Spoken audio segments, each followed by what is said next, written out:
Run it up, then run it back. Run it up, then run it back. Run it up, run it back. Run it up, then run it back. Oh, hello there, and happiest of Tuesdays. Ooh. Yes? Is it Tuesday? What's wrong? Are you sunburned? You just realized it? First time seeing yourself today, or? Not that bad. Cut it out. Okay. Well, Lou looks perfect. I mean, that goes without saying. Guys, we had a couple of games last night. A little bit of insanity was happening, but even crazier than all of that was what happened before the games began. Oh, yeah. The NBA draft lottery was last night. This is the funny thing about odds and percentages. Doesn't matter. Apparently 1.8% is a really good shot at something. Hey, Dallas Mavericks, they won the lottery after all of that. The season that was, the trade that happened, everything that went down with Nico Harrison in that city. They're going to get Cooper Flagg. Probably. All right, let's talk. You know what, Lou? Let's go with you first. Your reaction, because I'm watching this thing live and just a mouth open. Dallas needed some good fortune, some good luck, and I guess that's why we call it a lottery. It's a lot of conspiracy theorists out there calling foul, calling shady. Sometimes you need some luck on your hands, and Dallas Mavericks they needed something to smile about it, and this helps. This kind of puts a little Band-Aid over a wound that's been a challenge this season, and you know they have a great opportunity at getting Cooper Flagg. Unless something crazy happens. And obviously with the Dallas Mavericks, we've seen crazy happen. So we'll see what they do with the pick. But, you know, this is good fortune for them. I love that we're like, allegedly, yeah, they're going to get Cooper Flagg, probably.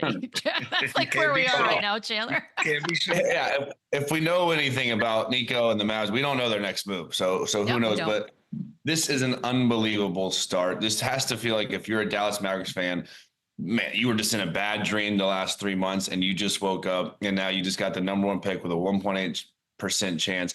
It's crazy. And again, I think this changes everything. They have so many options now. There's so many packages that teams could put together for him. You could keep him, wait till Kyrie's healthy, see how he pans out. You know, it's one of the highest touted guys that we've seen come across him. He's obviously not in that same Wemby conversation, but man, he is up there and he is extremely promising for the future. So this changes everything. And this is a really good team that's getting a really good player or has the chance to get a really good package for him with the other assets they have to go and get someone else that we always see in trade talk. So this is unbelievable. I'm happy for them because this is somewhat of a bounce back of a heartbreaking season. Doesn't get Luka back, but it definitely makes, I think it makes Nico's job a little bit safer. And then I think it makes the Mavericks in a much better position, obviously, going into next season. So let's start the hypothetical game that they get Cooper Flagg and they keep Cooper Flagg, Chandler. Would you make the argument that the Mavericks are in a better place than the Lakers? I think they're both in a great place, but yeah, I mean, look at the Dallas Mavericks possible starting five. When Kyrie Irving, we obviously don't know exactly when he's going to be back. You got Kyrie Irving at the 1, Klay Thompson at the 2, Cooper Flagg, PJ Washington, and Anthony Davis. I mean, my God. And then they have the bigs coming off the bench with Lively and Gafford. They have some guards off the bench. They have Max Christie that came in the trade. That's a valuable asset. So now all of a sudden, with just this one luck of the draw, they are right back in it. And again, I don't think this fills the void of losing Luka Doncic. I don't think this just gets the fan base back. It's not like Luka. It's not like Nico did anything. They literally got lucky as possible as they possibly could. But yeah, I mean, you have to consider as soon as Kyrie's back. I'm so excited to see this team fully loaded because think about those names I just named. They're experienced. They're all different positions. They're all two-way players, and that is what Nico wanted. That is what Patrick Dumont says. Defense wins championships. And now you have a chance to get one of these two-way players that's supposed to be touted as the next big thing. It's an awesome situation for them to be in, regardless whether they keep him. I think they have to keep him. You have to see this through, right? A guy this touted, so. you can't just get him. I don't care if it's for a Giannis. You're not trading for Giannis and giving up $50 million in cap space and plus Cooper. You can't do that. I think you have to keep Cooper Flagg and see how he pans out. Lou, why are you smirking over there, buddy? I feel differently. These are the same guys that just got bounced out of the play-in, Chandler, minus Kyrie Irving, minus Cooper Flagg.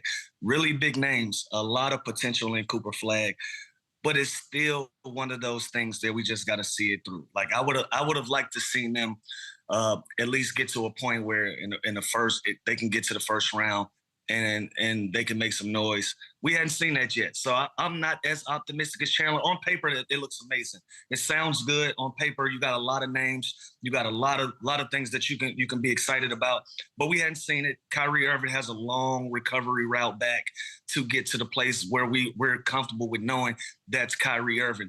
Other than that, they're going to have to move some things around. Like Cooper Flag is coming in, and like you said, P.J. Washington, now you put him in a position where we got to see if this is even a fit anymore, because a lot of those minutes could possibly go to Cooper Flag at that 3 or 4, however they want to play ball. So I'm not as optimistic. I wouldn't compare them to the Lakers right now. I think the Lakers are primed to continue to move forward with the season that they've had.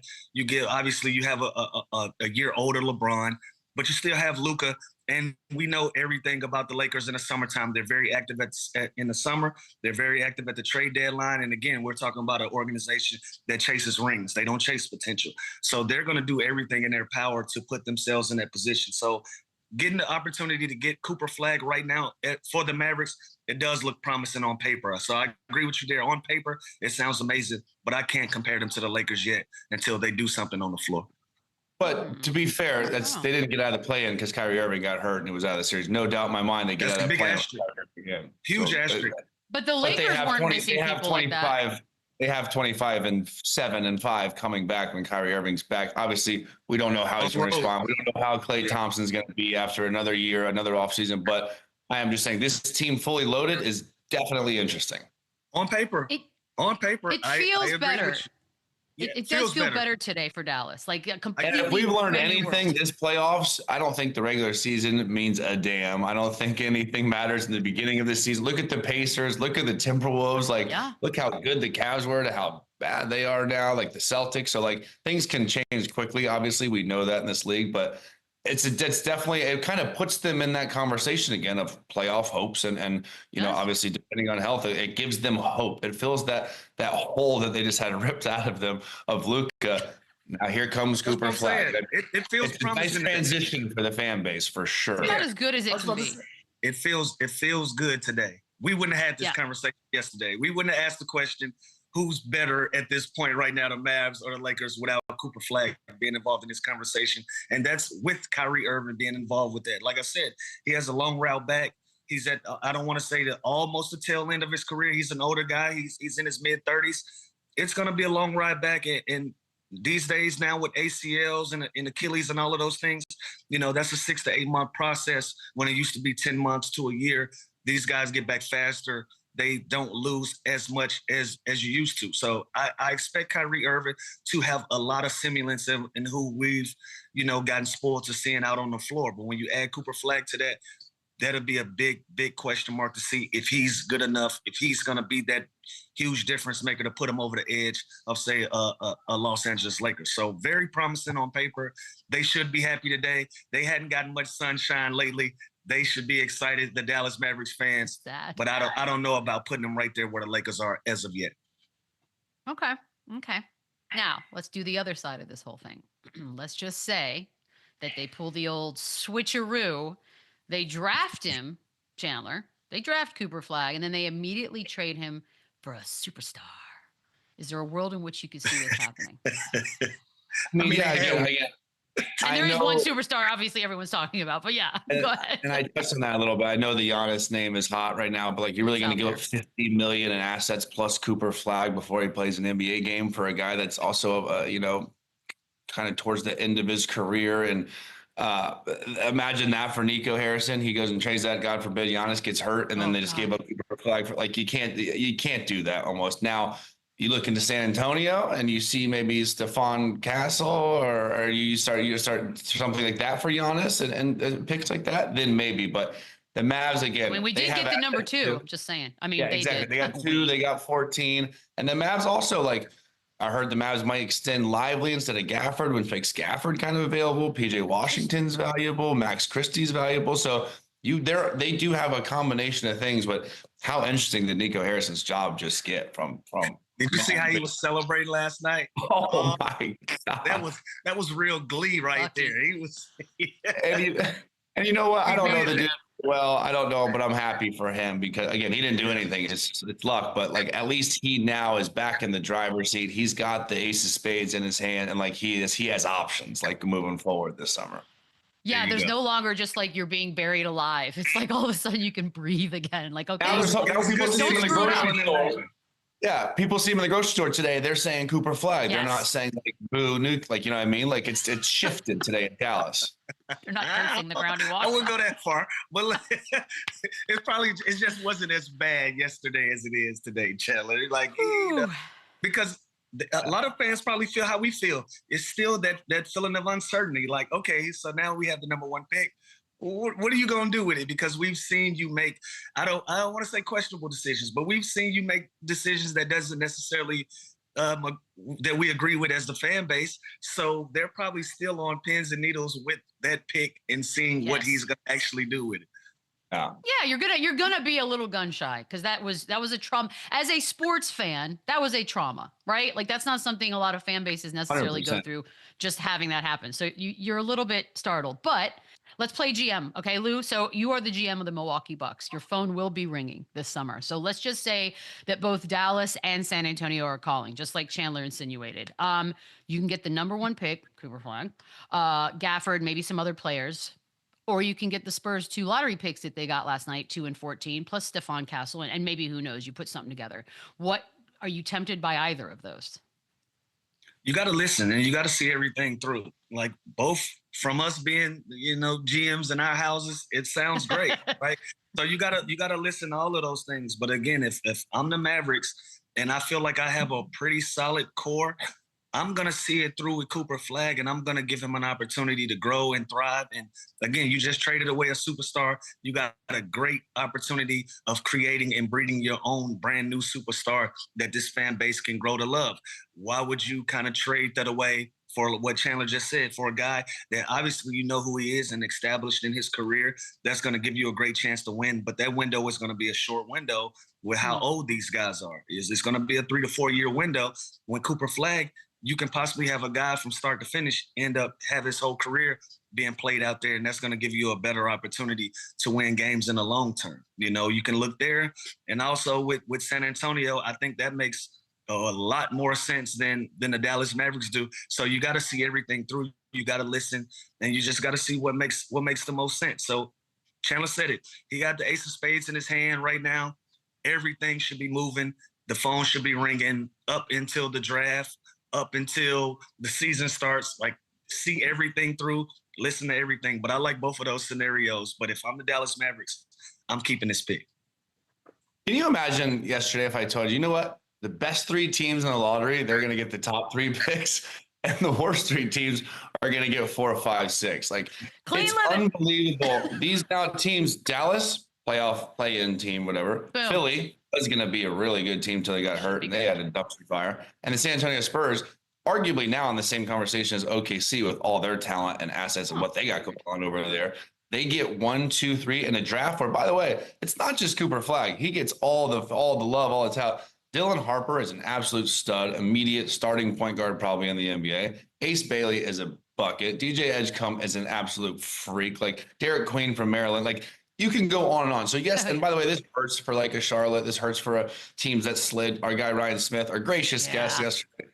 That sucks. Like the guy, he gets fit like that. Like he gets the 5th pick, and like again, thank God for them that it is a top-heavy draft. But think about the Spurs. They could just go and get Dylan Harper and be that's their point guard for the future and be really good. Philly now gets an Ace Bailey or a DJ, and to pair that with what they have with McCain and Maxey and PG and like Joel, like it is crazy. The good teams got good. It was a great night for the good teams. It was a bad night for the bad teams. But the Giannis trade, again, it's interesting. They have options too. Like they now have all that. We know how good these kids are in the top 3, top 5 of this draft. So that is interesting to them. Giannis is 30 years old. It does feel like his window is closing in Milwaukee. So they, like the Mavs, like the Spurs, they have options. And so I don't think it's going to happen in Dallas. So I would say the Spurs would be the move. Stephon Castle coming off Rookie of the Year, stud. 2nd pick, Harper, stud. 14th pick's probably going to be some value. And also they're going to have to match the salary. Like I said earlier, it's $50 million. It's not just going to be, it's got to be more.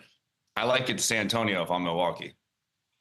Interesting. Well, then let's just do it from the San Antonio side of things, right? Because you could do all of the things we just mentioned, or you keep those picks as is. You add some young guys to what's already a very young but very bright future roster. Like, does one of those stick out more than the other, Lou? Would you like to go get a bona fide superstar, or do you think you just keep sort of building these young guys? I think, and I think the Spurs are in a different position. You have a lot of young potential. Now let's go out and get somebody established. Let's go out and get a Kevin Durant. Let's go look around and see if we can put a package together for a Giannis, somebody. Like, we got a bunch of youth.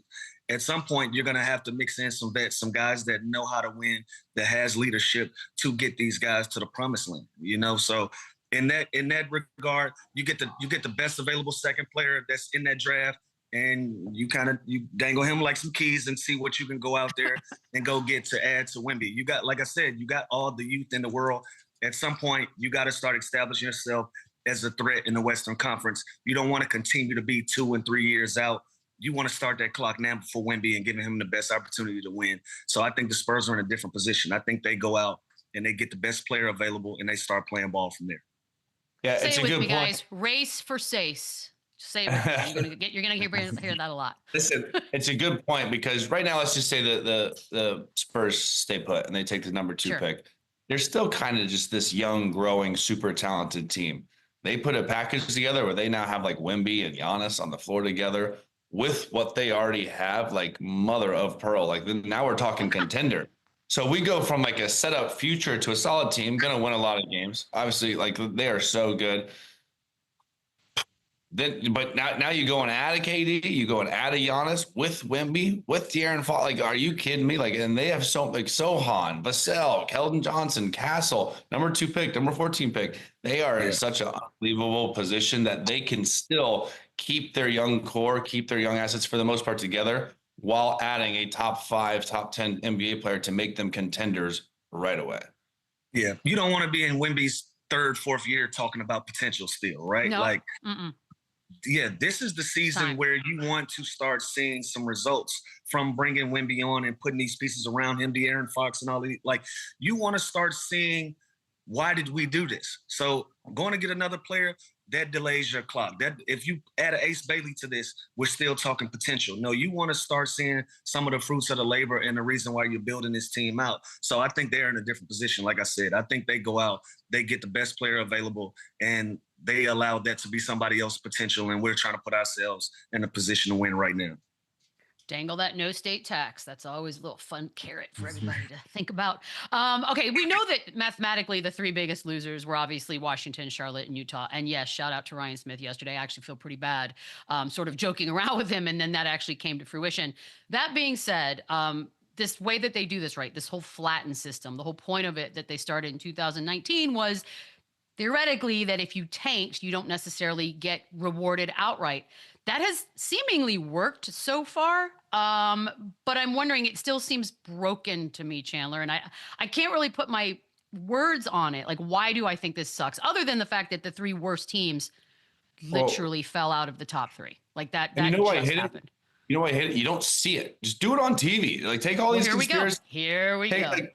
Take all this mystery. Like, I know it's not rigged. Like, but after last night, I have questions. It's like, come on, like, yeah, let's go trade Luke to the biggest market, the Lakers. But don't worry, we'll give you Cooper. Like, it's hard not to think that. Just do it on TV. What does it hurt? There's no risk of doing that. Like, at least it puts people's mind at ease. You can eliminate. Yeah, it eliminates any question on whether this is rigged or not. So you look at these teams. Yeah, I feel bad for them. I feel bad for Ryan Smith. Like, the 14% chance to a 1.8% chance is crazy. Again, I do love the idea of like teams just tanking and sitting guys not getting rewarded. I also think that is bogus. I think you should play all 82 games trying to win. But again, the way this format is set up, why would you? It's a bad business move for the future for bad teams to do that. So on that side, like a front office, put my front office hat on, I totally get it. But I just think it's just show us, just show the people that are watching, show the people that are supporting them, like, show us so there's no question or mystery about it. I don't think it'll matter. You don't. Why not? You still think they got sneaky hands in there? Yeah, we'd have found something to be wrong anyway. The reality is everybody will never be happy with some of the decisions that's made in professional sports or some of the things that you see. There's people out there that still think the players on the floor are rigging up games. They're trying, like, we're just lazy when it comes to how we dissect some of these things. And so even though some people would accept that, Chandler, we're still going to be unhappy. We're still going to have something to say. So I don't know. Better. It would be compelling. It'll be better. Yeah. Yeah, we get to see it. Ryan Smith texted me yesterday after I said, dude, what just happened? Like it's just, he went from possibly Cooper Flagg to the 5th pick, like that after 6-8 months of just like losses. Like it's brutal. Okay, but is that not the point? Like they along with Washington and Charlotte flat out tanked. Like you could make Dallas was playing. San Antonio wasn't necessarily tanking. They beat the Denver Nuggets in the final few weeks of the season. They were trying. So if it's is luck, that not it's the luck, lesson? Right? If it's luck, it does its luck. Say, they try to put themselves luck. in the best position possible, not the guaranteed position. They did what they had to do on their end. It didn't work out. They got to move on. I do think airing it live would buy you a little bit of grace, but eventually, the same way we do with like the lotto picks at night when the woman or the man comes out and little balls come out. At some point, I start to think that's fixed too, just because this is the world we live in. I'm like, oh, somehow they cheated. Like she's got definitely a sleight of hand. She's got some David Blaine. Or like the only numbers in there are 4. You see what we're doing? You see what I mean? We'll never be happy. She's a paid actress up there. Yep. I'm not buying that either. It'll never work. It'll never work. But it would feel more transparent rather than they're all in a secret room. They've given up their phones and then blammo, they're up on the stage and that's it. We're like, okay. Yeah, right now we're just forced just to believe this little envelope. I don't like it. I don't like it either. Listen, I don't like it. But I will say, once upon a time, we did have the ball machine, and we still were unhappy. So at this point, we just got to deal with whatever comes out of it. Yeah, more trust issues now than ever.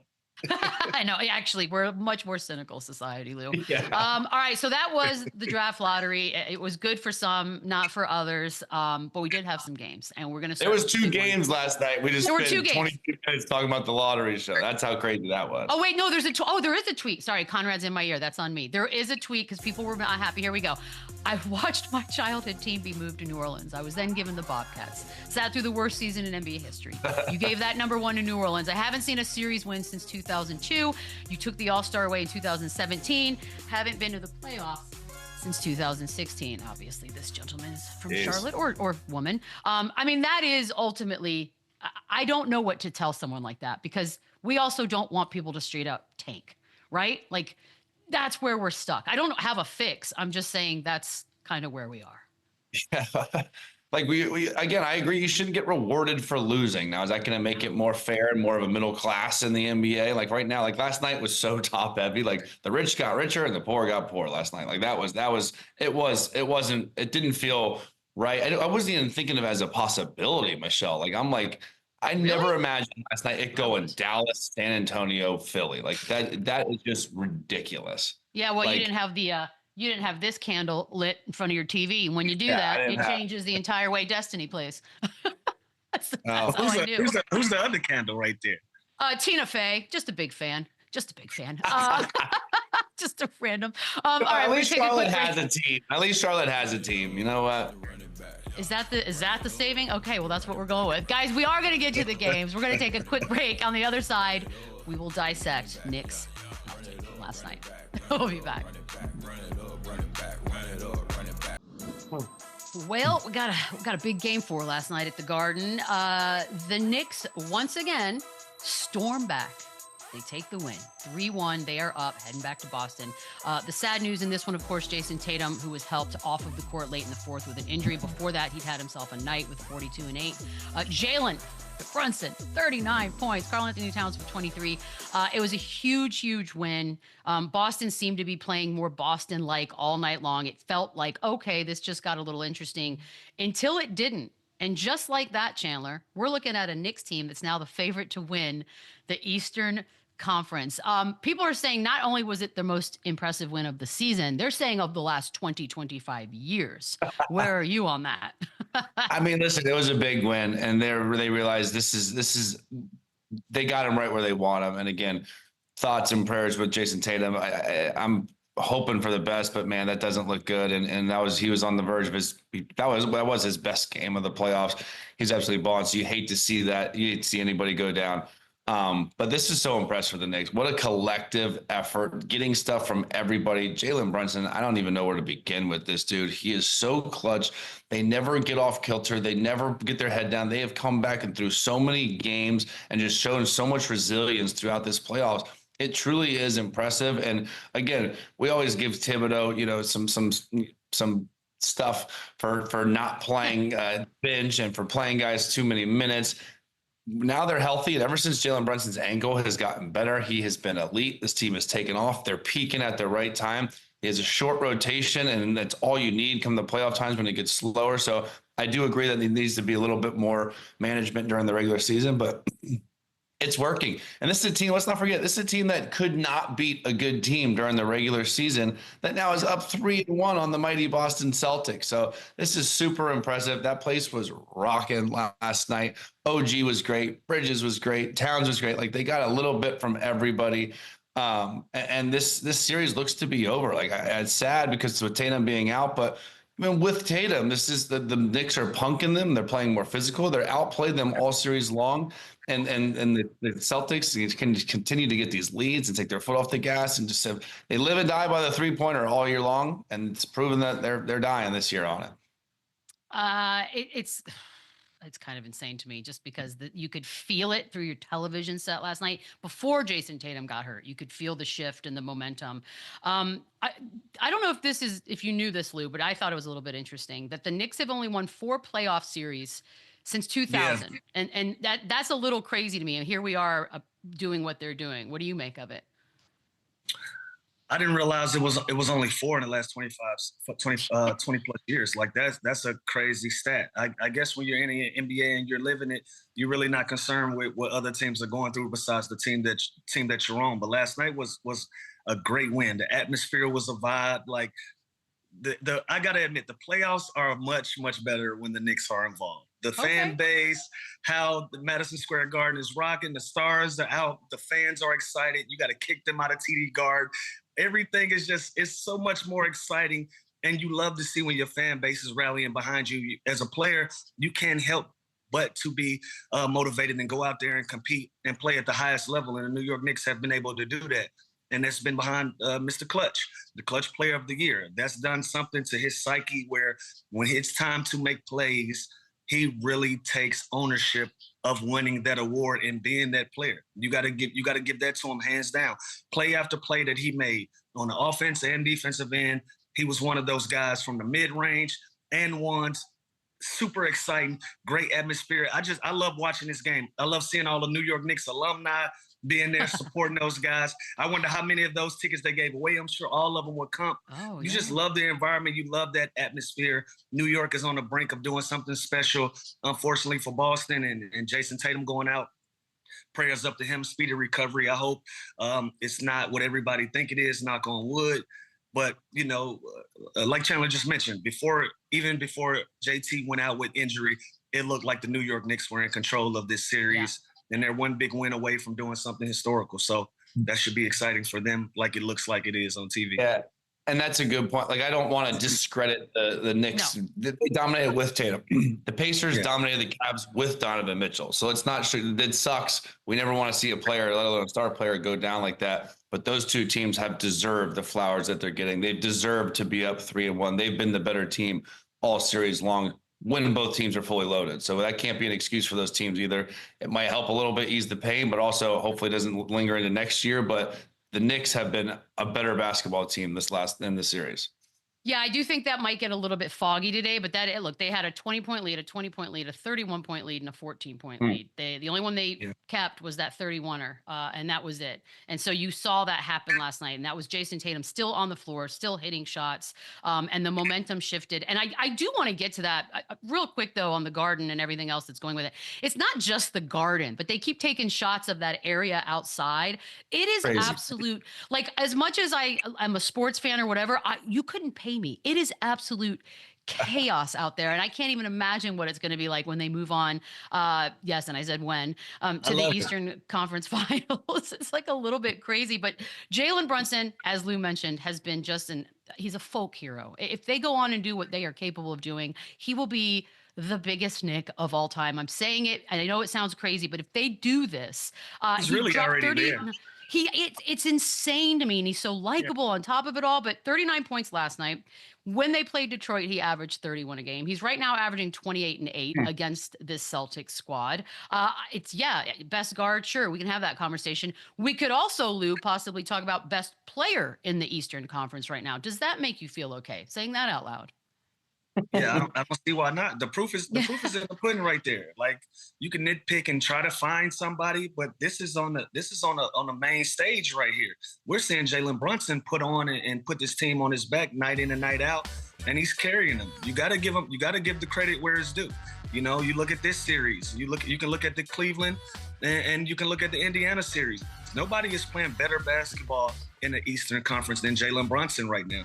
You know, besides when he got a little banged up last year, he's picked up right where he left off in the playoffs last year, and he's gotten better. That's what makes this New York Knicks team scary.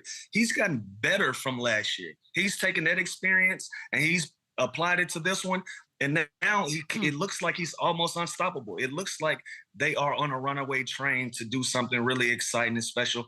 And again, that's on the back of the play of Jalen Brunson. From every angle, every part of the floor, he's carrying this basketball team. Like mid-third quarter, something goes off on him, and you got to deal with him for the next 18 minutes of a basketball game, and he completely takes over. So with that, you're looking at a clash. You know, right now we're looking at a clash with the Indiana Pacers, unless something crazy happens in either one of these series, and he's still going to be the best player on the floor no matter what. Yeah, it's a really good story. Like it's unbelievable the fact that we're possibly looking at the Knicks versus the Pacers. Again, there's a lot of basketball to be played left with Tatum out, Donovan Mitchell out.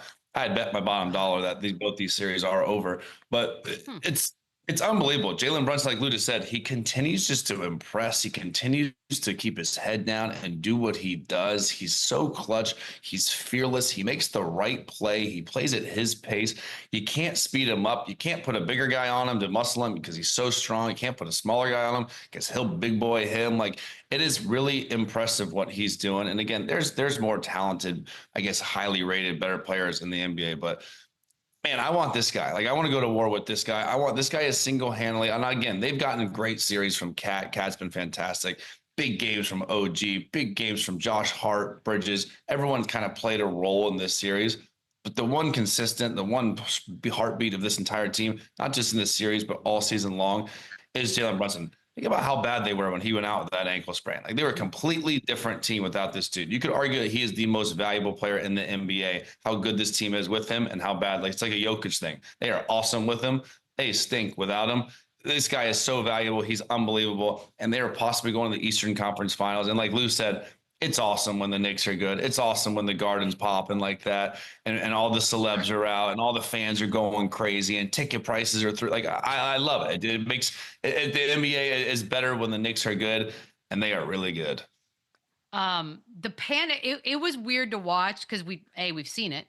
But the panic that sets in with Boston and the calm that sets in with New York in those final, that final stretch, it is crazy to watch it play out, knowing exactly how it's going to end. That's what I have found fascinating about this series. And by the way, before Jayson Tatum got hurt, but now we do need to discuss that a little bit.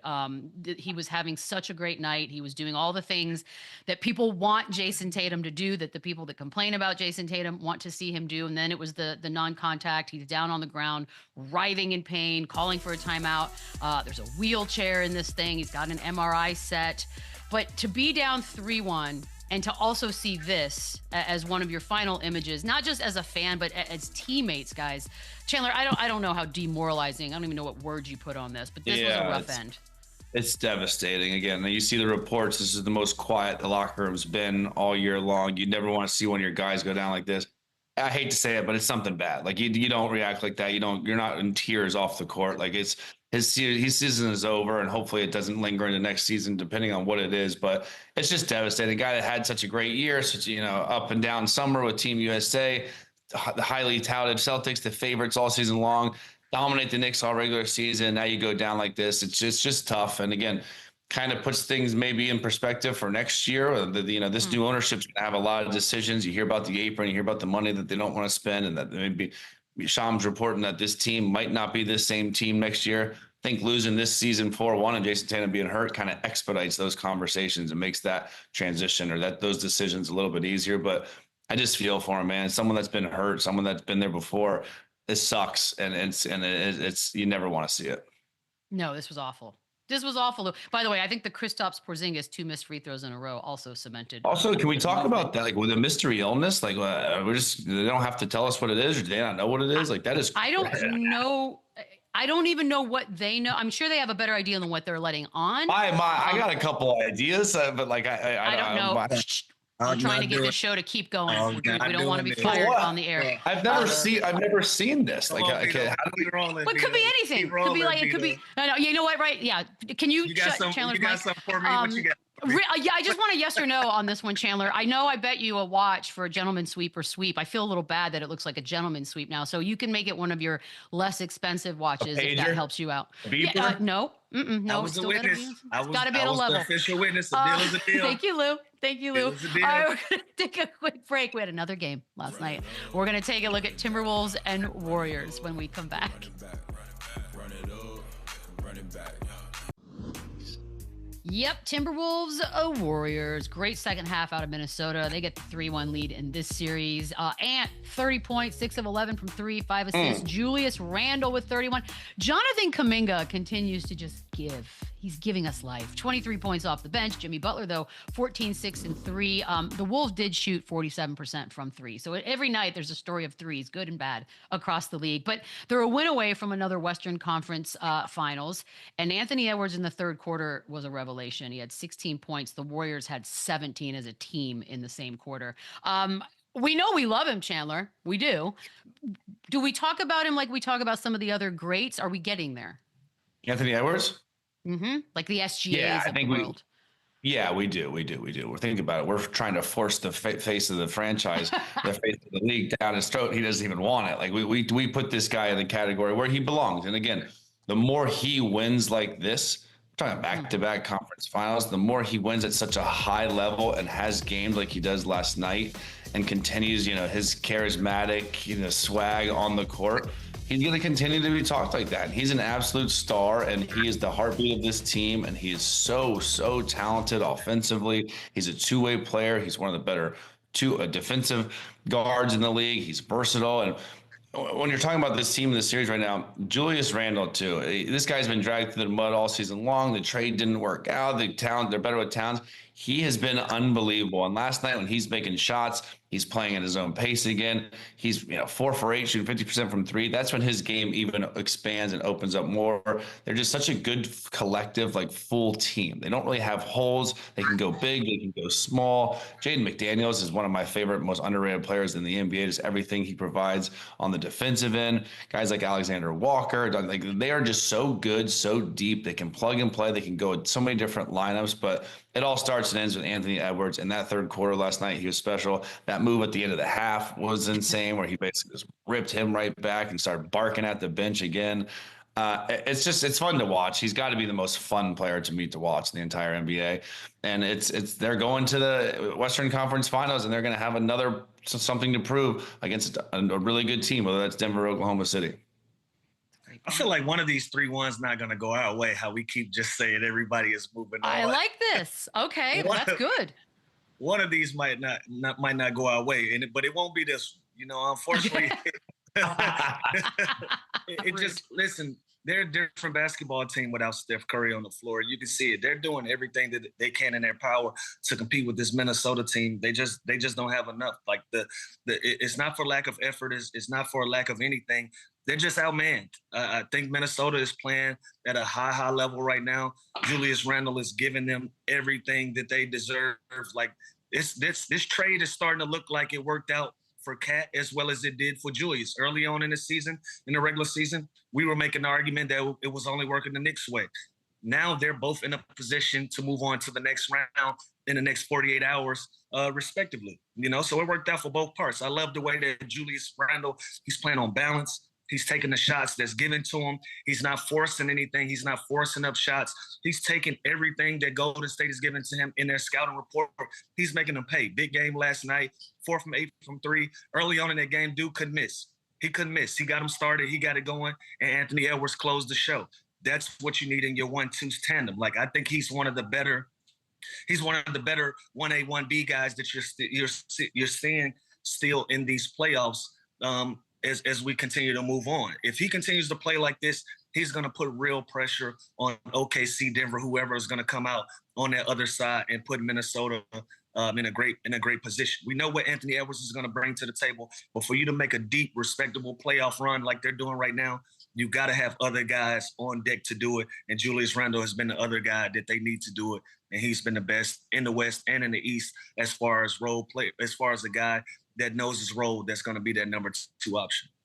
And that 31 is a playoff high for him. So it's kind of nice that that's happening on the same night where the Knicks are doing things. It's like a Hollywood ending. And B, by the way, the only reason I think we're saying this 3-1 stuff is because Steph, Donovan Mitchell, now Jayson Tatum are all out. It's pretty bad. Those guys fully loaded. I don't think we're this loose with our lips right now, being up 3-1. But there's still something about Lou, like statistically, perhaps one of these gimmies is destined for a fail.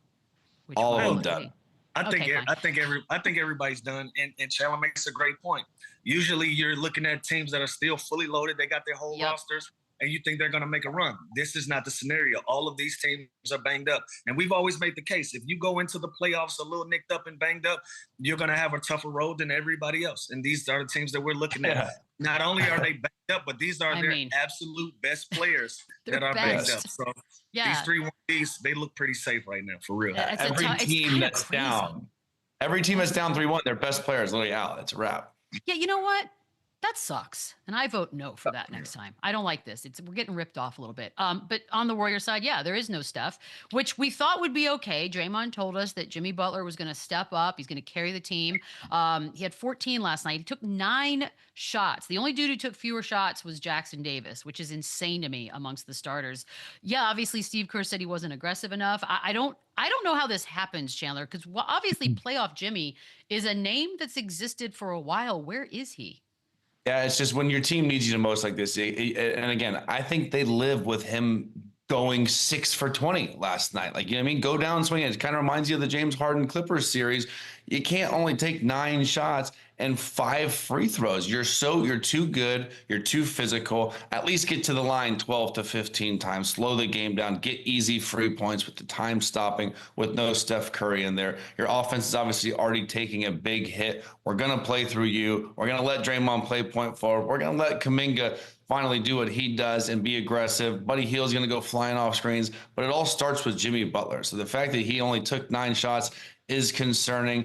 3-1 is so different than 2-2. And this was his opportunity to kind of show, this is why you brought me here. I can still be that guy. I can close. I can lead us, or at least be aggressive. Like I said, no one in that locker room would have any problem if we woke up today and Jimmy Butler was 7 of 22. You know what? At least their best player on the floor last night was aggressive and put them in a position and tried everything he could. Now it's like there's all this question: why are you only taking 9 shots? Why are you not being aggressive? You need to set the tone early. So to me, that doesn't sit well with me. I would have been fully okay with the other way, almost him being more selfish. I think makes them a better team. With Steph Curry out, he has to be selfish, and he wasn't last night. Real quick, because I love the kid. Jonathan Kuminga didn't play in the Houston series, has 53 points in his last 2 games now. I don't know. Look, Steve Kerr, usually I don't question Steve Kerr. This is a weird one, Chandler, because it looks like he might have been helpful all season. Listen, I'm no dummy. I know that he doesn't play well with certain players. I know he might not remember plays. I know he might not have the best feel for the game. But that being said, he is so talented. He is exactly what they need right now without Steph out. He's a freak athletically. And again, I think the Jimmy trade obviously hurt his availability, just kind of doing similar things that Jimmy and Draymond do. But this kid's a stud. And listen, I don't know if he's a number 1 option yet, number 2 option on a championship team, but he deserves to get paid. And I do think a team's going to go out there and force, Golden State's hand to not match this summer when he goes and gets 20, 25 a year. And I think he deserves that. He averaged 15 points a game this year, is their 3rd leading scorer. Then you just go to the straight doghouse to not play on fit Sure, but this kid is talent, and his talent is kind of shining through all the other stuff in this series. And I think teams now are starting to realize that this kid is a future building block. And I think he's going to be still in great shape going into free agency this summer. Oh yeah, no. If anything, people are now very aware. Good for him. Yeah. All right, we're gonna take a very, very quick break. On the other side, we do have a couple of games tonight. We're gonna take a look at when we return. Run it up, run it back. Well, we got some Pacers Cavs tonight. Pacers go ahead and end this one this evening. Just a game away from going to the Eastern Conference Finals for a second straight year. Let's not forget they led by 41 at the halftime of the last game. But this is weird, guys. The Cavs come in as 7.5-point favorites tonight. I know Donovan Mitchell's game time. Chandler, you want to explain that one to me? What am I missing? That means that Donovan Mitchell's playing. If Donovan Mitchell's out, the team that's down 3-1, this spread seems wildly wrong. I would be all over Pacers plus 7.5. I can see again the Cavs. They still have enough. The Cavs are still super talented. They still have Darius Garland, all the guys that they have. And Donovan Mitchell, you got to imagine with the season on the line, he's going to try and give it a go. But that seems high. That seems really high. I definitely like Pacers plus 7.5, maybe even a little money line action plus 240. But also, I think they know that they can go back and just win it at home. And if they don't get this one, but why not close it out? And that's more fun. That's more fun than at home, right, Lou? Yeah. Again, if Donovan Mitchell's not playing, I'm a little curious about this line. But I'm also looking at it like, this is almost looks like a safe bet a little bit. You know what I mean? I will feel really, really good about having a chance to make some money if I'm an Indiana's Pacers fan. But again, I still think on the road, it doesn't matter. I think Indiana closes this thing out. They've played a tremendous series. They got everybody on deck from top to bottom. TJ McConnell has been the engine that they've needed, and he's not even one of the top 4 guys that's instrumental in the way that they play. And with him being in, Mathurin, I expect him to finish a basketball game. Let's finish it through. Let's see this thing through. Again, they're fully loaded. They got all of their pieces. They're healthy. I think they're going to close this thing out tonight. You want to do a quick SGP while we're sitting here? And by the way, it doesn't have Donovan in it, so we're going to just avoid that problem. There you go. Darius Garland with 20 or more. Tyrese with double-double. And Naismith with 2.5 threes. Do you love? Everyone loves? Naismith's got to get it. I like the first two a lot. I love it. Naismith is a little shaky, but I'll everything take else it. looks good. I'm taking the Naismith threes. I'm good with that. Okay. Let's do it. I like it. Guys, Not bad. Lou, you're in charge. All right, real quick. We only have about a half a minute left just to get to Nuggets and Thunder. This one tied it to a piece. So you know what? No matter what happens, we still got more action on this one. Your vibes on this one, Lou, real quick. I like Thunder at home. This has been a bout. This is the series that we wanted to see between these two teams. Nobody's given an inch right now. You've seen these teams go toe to toe, all of these games, but I like OKC at home tonight. Got an OKC. Can I get a Denver? With Lou, give me. I'm just glad, like you said, I'm just glad we get a game 6 regardless. But give me OKC at home tonight. I think they have a big night. All right, do the opposite of everything we said, probably. We got more tomorrow. We'll see you guys then. They run it back, yeah.